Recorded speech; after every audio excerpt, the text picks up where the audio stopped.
Fat loss advice has gotten wild lately. 1 minute, you're being told to eat 1,200 calories and cut out all carbohydrates.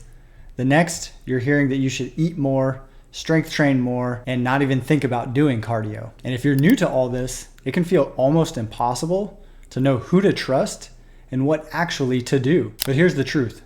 The fitness industry changes rapidly.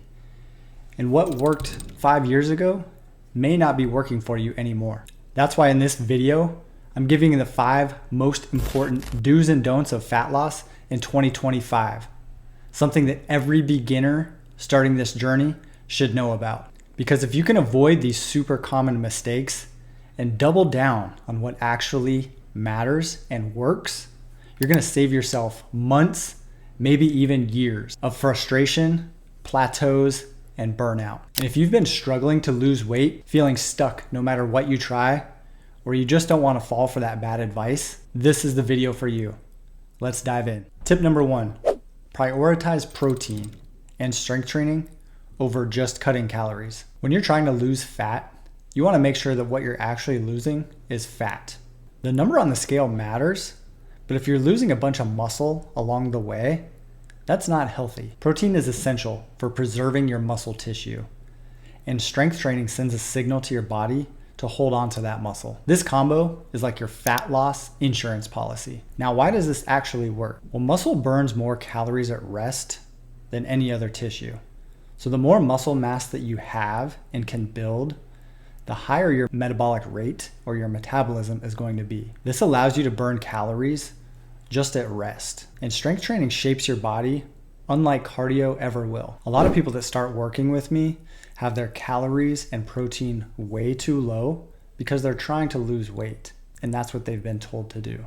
They also tend to do a lot of endless cardio, hours on the treadmill, walking, running, swimming, biking, and that drastically hurts their results. Having your calories too low and doing excessive cardio is going to turn you into a person who looks skinny fat.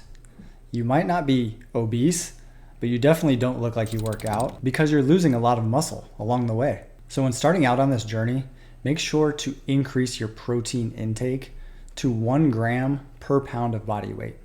So if you weigh 250 pounds, you should be eating around 250 grams of protein per day. And incorporate strength training 3 times a week into your workouts. You can still do some cardio sessions on the side, but make sure that you're hitting every muscle group.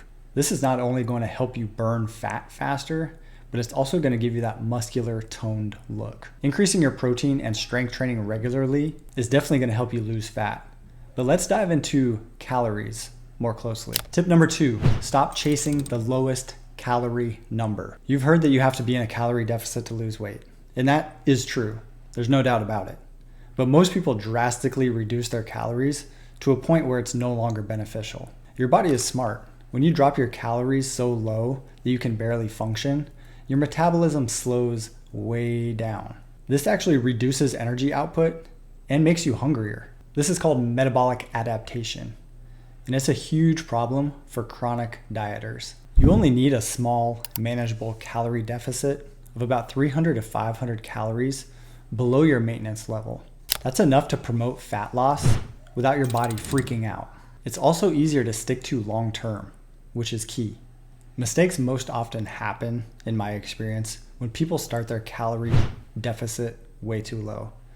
A lot of people who are trying to lose fat start with 1,200 calories a day, and this just is unsustainable, and it makes life miserable. They end up burning out and binging and ending up right back to where they started from, sometimes even worse. It can be a little confusing to figure out how many calories you should be eating in order to lose the fat that you want to lose. So what I'm going to do is I'm going to go through how I determine my clients' calorie goals, and I'm going to shoot a quick Loom video here, and I'm going to put this on the screen, and I'll give you the website and the calculator that I use, and I'll walk you through it step by step so you can figure out exactly how many calories you should be eating on a daily basis.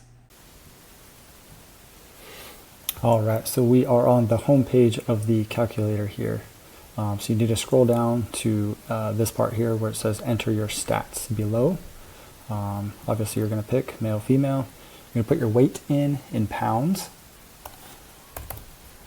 You're going to put your height in inches.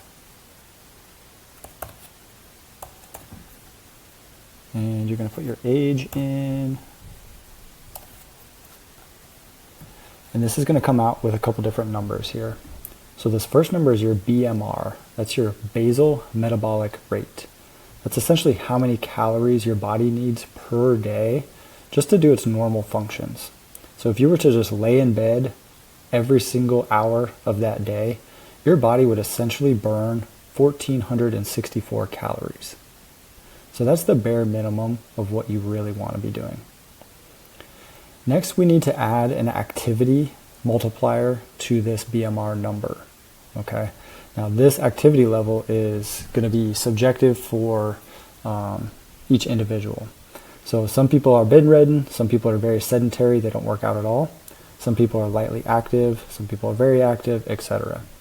Now over here, if you're not sure which category you're in, there's some good multiplier advice. So if you do little to no exercise in a day, obviously you're going to put 1.2 in this thing here. If you're slightly active, if you do 1 to 3 days per week, you're going to put 1.375 in, and so on and so forth. I really wouldn't do very active or anything above moderately active unless you are super, super hardcore, because it's going to come out with some very high numbers for you. Most people that I work with fall into the light exercise sports 1 to 3 days a week, or if they have like an office job. So if you have an office job and you're sitting 10 hours a day and you go to the gym for 30 minutes, I would still choose this slightly active one to start out with. So let's say that we have that, and we'll put in 1.375 in the multiplier here. I need to change this to male. So the BMR with the activity modifier, 1.375, right now our average is 2241. That's how many calories we burn at rest, so our metabolic rate, combined with our activity level. So 2,241 calories per day. Now if we don't want to lose any weight and we don't want to gain any weight, we would eat right about that number. Okay? What you really want to do is you want to subtract about 500 calories from this number. Okay, so that would put us at about 1741. So that's going to be your goal calorie intake for the day while you're on this plan. So 1741 is going to be your ultimate goal. So that's how you figure out exactly how many calories you need to be eating. And once you get that number, if you subtract 500 from that, that's usually about a pound to a pound and a half of fat loss per week if you subtract that number. So that's a good starting point for most people. Now, before I get into the next step, which may lead to the biggest breakthrough in your fat loss journey, if you're getting value from this video so far, please make sure to hit that like button and please subscribe to the channel to keep your health going in the right direction. Tip number 3, walk daily, don't sit all day. Walking is probably the most underrated activity that you can do to help lose fat fast. It's easy to do, you don't need any equipment, and almost everybody can do it. Walking technically isn't cardiovascular exercise, so why does walking actually work? Well, you can only burn so many calories in the gym. And if you're already doing strength training 3 to 4 times a week, walking is the easiest way to increase your metabolism, keep that humming along. It also improves recovery, helps regulate your blood sugar levels, and reduces stress, all of which are huge in fat loss. You might be thinking to yourself that walking technically isn't cardio and that it's kind of a waste of time, but I would argue that it's actually more important during a fat loss phase than doing high intensity cardio. The other thing that makes it so powerful is that you can do it throughout the day and it drastically adds up quickly. Let's say that you have a desk job where you're working 8 hours and staring at the computer. You still go to the gym for an hour, which is great, but that 1 hour gym session doesn't necessarily cancel out the 8 hours that you were spent at your desk not doing anything. So if you can incorporate a few 15 to 20 minute walks throughout your day, it's going to make a huge difference in your fat loss, and it's going to become so much easier to do that. So I would encourage you to make this part of your daily routine. You want to shoot for 8,000 to 10,000 steps per day, and that's cumulative. So you can feel free to take office phone calls, outside on the go for a walk while you're talking on the phone. You can do a 20-minute walk before work, a 20-minute walk after work, and hopefully a 20-minute walk at lunchtime. And that's really going to add up. I've had multiple clients who I work with where we don't even start with strength training in the gym. Because they have so much fat to lose and so much weight to lose, all we do is we start off with walking goals and eating better. And that alone can make a huge difference in their lives and make this fat loss journey something achievable for them. It's one of the most important things you can do. All right, now that we've covered training, protein, and walking, let's get into one of the biggest mental shifts that separates people who succeed from those who spin their wheels. Tip number 4, don't ignore sleep and stress. They are more important than you think. Sleep and stress directly impact your hunger hormones, such as cortisol, ghrelin, and insulin. These hormones are responsible for fat storage, cravings, and overall hunger. High stress and poor sleep can literally make your body work against fat loss. Getting consistent quality sleep and managing your stress accordingly can keep these hormones in check and make fat loss much easier. There are so many people that I've worked with who train really hard and eat really good, but they neglect the recovery, especially the sleep. And if they're already stressed out, this can be a disaster. They tend to stay up late, scroll on their phone in bed, and never have good sleep and wake times. They wake up groggy and they wonder why the scale isn't budging. So when it comes to sleep, you really need to shoot for a minimum of 7 hours per night. And that's 7 hours of actual sleep, not laying in your bed for an hour and a half on your phone. The sleep needs to be as good of quality as you can get. You need to try to keep the room as dark as possible. Either use blackout curtains or use one of those eye masks, especially if you travel a lot and you're in hotel rooms. You need to try to keep the room as cool as possible. 65 to 67 degrees has been shown to be ideal and allows your body to get into a more restful, deep sleep. The last thing is to try to stay away from blue screens such as your phone or your TV 45 minutes before going to bed. I've found personally that the last 30 to 45 minutes before bed is a great time to read books. Not only does it keep you away from your screens, but it also helps you relax and gets people tired pretty quickly. You can do a lot of things well when you're trying to lose weight and lose fat, such as eating better, strength training, working out, walking, etc. But if you're getting crap sleep, your results are going to be minimal. That's how important sleep is. And I really encourage you to take the necessary steps to start getting better sleep. And finally, this last tip might be the most underrated of them yet. Tip number 5, track your progress, but don't obsess over the scale. The scale only tells part of the story. It doesn't show fat loss, muscle gain, or how your clothes are fitting. It fluctuates daily based on your sleep, your water, your nutrition, your stress, and your hormones. That's why using multiple forms of tracking is so important. With my clients, I encourage them to weigh in twice a week, Sundays and Thursdays usually.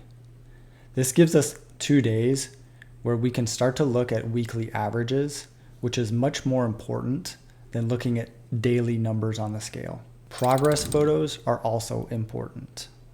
I have my clients do those once per month, and we do a front view with their shirt off, a side view with their shirt off, and a back view with their shirt off.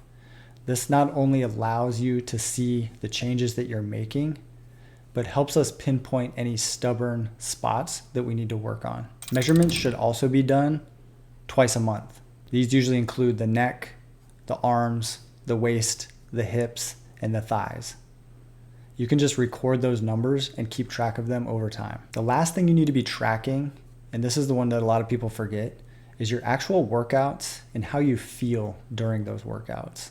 You need to make sure that you are consistently getting better and improving when you're in the gym, especially with strength training. If you just go in and lift the same amount of weight for the next year, you're probably going to make a little progress, but that's all it's going to be, is just a little bit. Whereas if you're writing down the weights and the repetitions of the exercises, you can improve on those on a weekly and monthly basis and see much more drastic results in that year time frame. So I encourage you to either take a pen and pad with you each workout, write the name of the exercise, the weight that you used, the number of repetitions you got, and how you felt before and after that workout. This can help you from falling into the trap of not training hard enough or not training with enough intensity. I've also run into the problem with clients before of them obsessing over the number on the scale, which drastically leads to increased stress on their part. If the number isn't dropping like they think it should be, it can add a ton of stress to them, and fat loss becomes even harder than it already is. So I encourage you to take a look at the scale, obviously, but only twice a week, not every day, and start building the daily habits that are going to allow those numbers to drop. I encourage you to stop letting the scale control your mindset. It's more about the daily habits that you're doing consistently that are going to make all the difference. The number on the scale will follow suit. Just don't obsess over it. There you have it. The 5 most important do's and don'ts of fat loss in 2025. Avoid these common mistakes and you're going to set yourself up for great results and lasting progress. If you found this helpful, hit the like button. Please subscribe to the channel to push it out to more men looking to lose fat. Let me know in the comments which tip surprised you the most or which one you struggle with the most, and I'll help you out the best that I can. Make sure to subscribe so you don't miss the next video, where I'll be breaking down even more strategies to get you into the best shape of your life. See you in the next one.